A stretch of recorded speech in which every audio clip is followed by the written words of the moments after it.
वालेकुम student, class 10th और subject social science, इसका पार्ट पॉलिटिकल साइंस। और आज का हमारा टॉपिक जो है ये है मजारिटेरियनिज्म एंड श्रीलंका।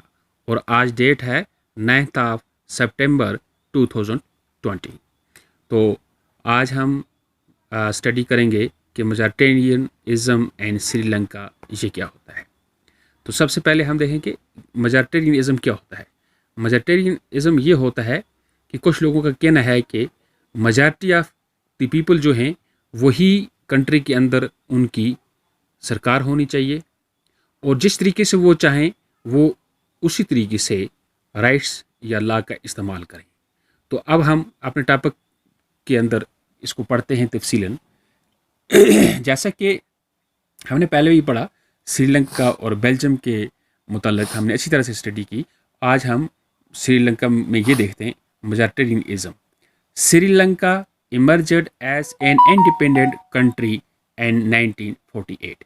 जैसे कि यहाँ ये बताया गया है कि श्रीलंका जो है 1948 से एक श्रीलंका जो है एक मुल्क वजूद में आया।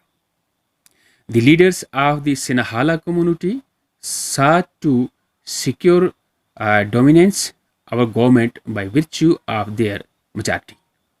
और श्रीलंका के अंदर उस वक़्त से जो लीडर्स जो थे वो सिन्हाला कम्युनिटी के आगे सिन्हाला कम्युनिटी की गवर्नमेंट बन गई। As a result the democratically elected government adopted a series of majoritarian measures to establish Sinhala supremacy.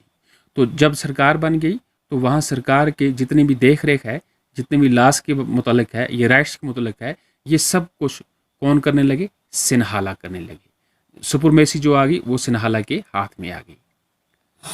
N 1956 1956 की बात है। An act was passed to recognise Sinhala as the only official language.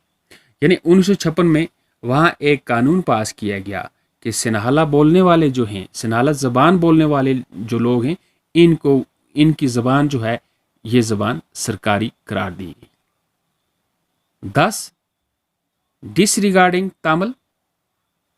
तो दूसरे वहाँ पे जो कम्युनिटी थी वो कौन थी? वो थी तमिल। तमिल में दूसरा एक और ग्रुप था, वो था इंडो तमिल उसको कहते थे। लेकिन सुपरमेसी किसके हाथ में चली गई? ये चली गई सिन्हाला, जो सिन्हाला लैंग्वेज बोलते थे, उनकी ज़बान को सरकारी बनाया गया और वो सरकार में काम करने लगे। तो the governments forward professionally policies that favourite Sinhala applicants for university position and government jobs. तो इसमें क्या हो गया?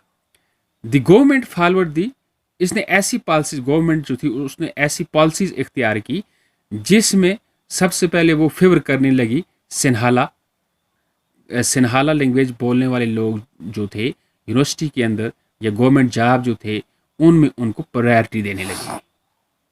A new constitution stipulated that the state shall protect and faster Buddhism.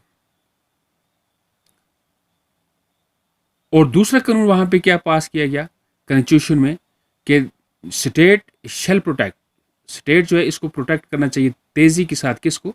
जो बुद्धिस्ट लोग थे उनको।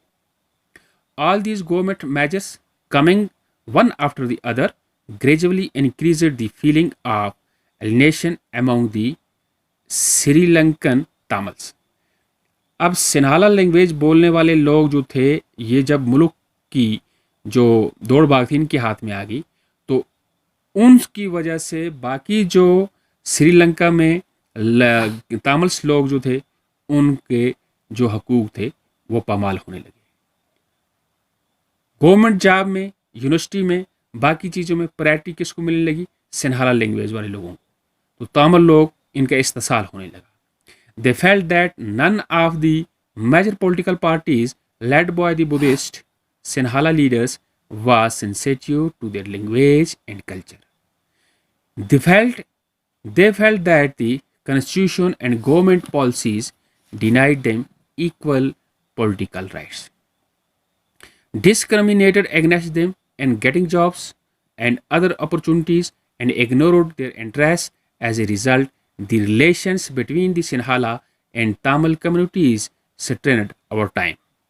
तो जब इनके आपस में कन्फ्लिक्ट हो गए, ये सिनाला और जो दूसरे तमिल कम्युनिटी जो थी, इनके आपस में एक डिस्क्रिमिनेशन होने लगी, तो इनके आपस में कन्फ्लिक्ट खड़े हो गए. Majoritarianism, a belief that the majority community should be able to rule a country in whichever way it wants, by disregarding the wishes and needs of the minority.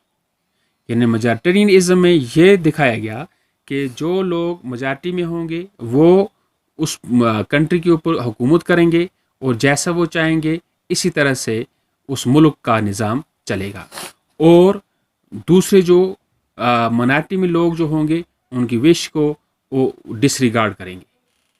The Sri Lankan Tamils launched parties and struggles for the recognition of Tamil as an official language. अगरचे Sinhala language जो थी उसको वहाँ पे 1956 से भी सरकारी ज़बान बनाया गया. अब ये दूसरे तमिल कम्युनिटी जो थी ये स्ट्रगल करने लगे कि इनकी लैंग्वेज जो है इसको भी सरकारी ज़बान बनाया जाए. For regional autonomy and equality of opportunity and securing education and jobs, ताकि नौकरी में भी इनको अपने राइट्स मिलें और पॉलिटिक्स में भी मिलें और एजुकेशन में भी मिलें. But the demand for more autonomy to provinces populated by the Tamils was reportedly denied. लेकिन इनकी जो डिमांड थी कि जहाँ भी इनकी माइनॉरिटी है इनको ऑटोनॉमी दी जाए, खुद मुख्तियारी दी जाए, लेकिन इस डिमांड को उन्होंने रिफ्यूज़ किया. बाय 1980 1980 की बात है, several political organizations were formed demanding an independent Tamil इलम स्टेट. यानी 1980 में ये जो तमिल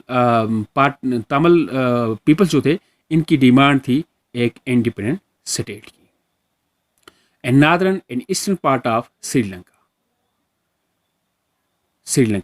तो बेटा आज का ये जो टॉपिक है आज के लिए ये काफ़ी है. अब इसका जो दूसरा पार्ट बच गया इंशाल्लाह हम कल स्टडी करेंगे. Thank you very much.